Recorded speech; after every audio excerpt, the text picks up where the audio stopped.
Monsieur le Président, le renforcement des capacités de l'armée est un axe majeur pour la reconquête du territoire national.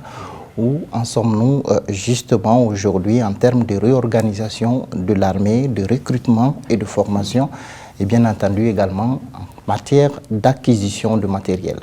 Nous ne pourrons pas tout vous détailler parce qu'il y a des choses assez sensibles. Mais ce que nous pouvons seulement vous dire, c'est que nous avons un concept qu'on nous a imposé qui n'est pas forcément le bon. Voilà, je prends un exemple. Si vous faites attention, le dernier recrutement des 5000, les conditions de recrutement sont différentes des recrutements depuis quelques années.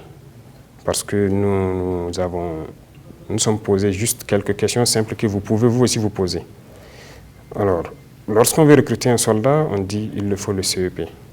Le CEP, c'est juste quelqu'un qui sait lire et écrire la langue française. En quoi est-ce que c'est un critère de combativité? Lorsqu'un soldat est recruté, pour avoir du galon, c'est-à-dire pour faire le certificat d'arme numéro 1 ou numéro 2, il faut impérativement qu'il sache écrire et lire le français. En quoi est-ce que c'est un critère de combativité?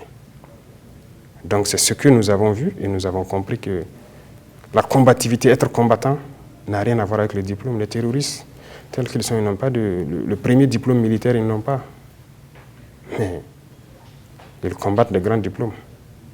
Il y a donc cette conception qu'on nous a imposée, que d'abord nous avons vu que ce n'était pas la bonne, et il faut restructurer ça. Et dans ça, il faut réorganiser, c'est-à-dire recréer une armée qui répond à nos attentes. Lorsque vous prenez le cas de l'Agi européen à son âme, c'est un officier tout fait. Il a des centaines d'hommes qui menaient au combat. Mais ça ne veut pas dire que forcément il ne sait pas lire ou écrire. On ne peut pas le considérer comme un officier. Ils sont pleins qui sont dans le milieu des VDP, qui ont des centaines d'hommes. Donc il y a cette conception de la chose qu'il faut d'abord avoir. Donc il faut restructurer, réorganiser pour trouver d'autres types d'unités pour s'adapter au mode de combat de l'ennemi. Et l'équipement aussi, ça va de pair. Parce que je vois que ça tombe bien, des gens ont perverti certaines idées, que nous avons dit que c'est des petits problèmes logistiques, et voilà, c'est un truc. Oui, ce n'est pas de petits problèmes logistiques en tant que tels. Nous avons dit petits problèmes logistiques parce que nous avons résolu ces problèmes-là. Je vais vous dire quelque chose.